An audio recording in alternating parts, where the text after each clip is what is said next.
नमस्कार फ्रेंड, आपका अपना यूट्यूब चैनल इलेक्ट्रिकल गाइड में आपका बहुत बहुत स्वागत है। फ्रेंड, आज की इस वीडियो में हम लोग जानेंगे कि कॉन्ट्रैक्टर क्या है और इसको हम लोग क्यों स्टार्टर में यूज़ करते हैं। ठीक है, तो एक मैंने यहाँ पे कॉन्ट्रैक्टर लिया हुआ है सीमेंस कंपनी का, जो कि ऑक्सी कॉन्ट्रैक्टर है, पावर कॉन्ट्रैक्टर नहीं है। पावर कॉन्ट्रैक्टर अलग होता है, वो भी मैं आप लोग को दिखा दूँगा किस प्रकार से होता है। तो ये एक स्विचिंग डिवाइस है, जैसे नॉर्मल आपका जो स्विच होता है इसी प्रकार की स्विचिंग डिवाइस है।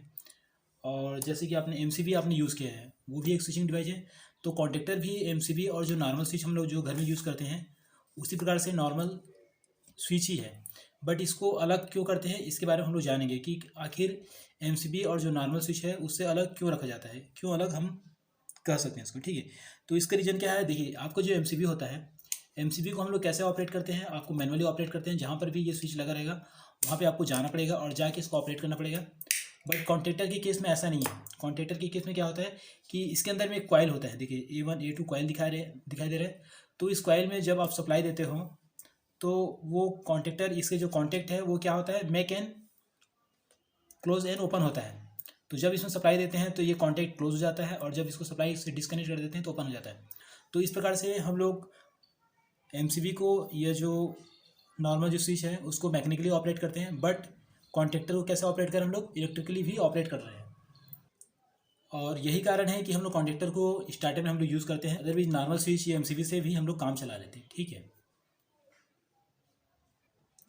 नॉर्मल स्विच को हम लोग इस तरह से शो करते हैं, ये दिखाते हैं। ठीक है, तो अभी ये ओपन दिखा रहा है और जब इसको हम ऑन करेंगे तो कैसा हो जाएगा, ये क्लोज हो जाएगा। एमसीबी को कुछ इस प्रकार से दिखाते हैं। एमसीबी में आपका ओपन एंड क्लोज तो होता ही है कॉन्टैक्ट, साथ में इसमें ओवरलोड और शॉर्ट सर्किट का प्रोटेक्शन का भी रहता है। सो इसमें ओवरलोड का प्रोटेक्शन का अलग से यहाँ पे सिंबल दिखाया गया है। अब कॉन्ट्रैक्टर का देख लेते हैं कि कॉन्ट्रैक्टर को किस प्रकार से हम लोग शो करते हैं। कॉन्ट्रैक्टर को कुछ इस प्रकार से शो करते हैं। देखिए, ये इसके कॉन्टैक्ट पॉइंट है, पावर कॉन्टैक्ट, और इसमें एक अलग से कॉइल रहता है। ठीक है, जिसको हम सप्लाई देते हैं तो ये कॉन्टैक्ट या तो ओपन होता है या तो क्लोज होता है। जब आप सप्लाई देते हैं तो इस कॉन्टैक्ट क्या हो जाता है, क्लोज हो जाता है, और जब सप्लाई को हटा देते हैं तो क्या हो जाता है, ये ओपन हो जाता है। तो यही एक रीज़न है जिसकी वजह से हम लोग कॉन्ट्रैक्टर को स्टार्टर में हम लोग यूज़ करते हैं। अब इसकी रेटिंग के बात लेते हैं। सिंपल जो नॉर्मल जो स्विच होती है उसकी जो रेटिंग होती है 5 एम्पेयर से लेकर 16 एम्पेयर तक होता है। एमसीबी की अगर बात करें तो ये आपका एमसीबी जो है आपका 6 एम्पेयर से या 0.05 एम्पेयर से लेकर आपका 63 एम्पेयर तक मिलता है। जो लेकिन कॉन्ट्रैक्टर जो रहता है वो आपको 9 एम्पेयर से लेकर 500 एम्पेयर तक मिलता है। देखिए, इसमें कॉइल में दिखा देता हूँ आपका। देखिए, ये कॉइल है, कॉइल A1 एंड A2। ठीक है, और इसमें जो सप्लाई वोल्टेज रहता है, अगर कॉइल की अगर बात करते हैं तो यहाँ पे वोल्टेज लिखा रहता है, देखो 230 वोल्ट 50 हर्ज और 270 वोल्ट 60 हर्ज लिखा हुआ है। यानी कि 230 वोल्ट का सप्लाई अगर हम इसमें देते हैं तो ये क्या हो जाएगा, ये कॉन्टैक्ट जो है आपस में कनेक्ट हो जाएंगे, और जैसे सप्लाई को हटाएंगे क्या हो जाएगा, डिस्कनेक्ट हो जाएगा। ठीक, देखिए इसके अलावा आपका जो कॉन्ट्रैक्टर होता है, कॉन्ट्रैक्टर में जो ऑपरेटिंग वोल्टेज है आपका अलग अलग टाइप का होता है। आप मार्केट में देखेंगे तो आपका 110 वोल्ट में, आपको 230 वोल्ट में, 415 वोल्ट में एसी में मिल जाएगा।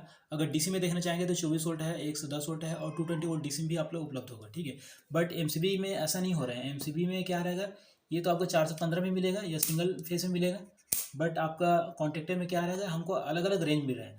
तो इस वजह से हम लोग स्टार्टर में इसको यूज़ कर सकते हैं। देखिए, दूसरी चीज़, एक बहुत इंपॉर्टेंट चीज़ ये है कि कॉन्ट्रैक्टर से ऑपरेटेड जो स्टार्टर है आप उसको मोबाइल से भी ऑपरेट कर सकते हैं। आजकल ऐसे ऐसे डिवाइस आ गए हैं जिसको कॉन्ट्रैक्टर को ऑपरेट कर सकते हैं आप, किससे, मोबाइल के थ्रू। जैसे कि मैंने अपने घर में ही एक जो मेरे जो प्लाट है उस प्लाट में मैंने एक ऐसा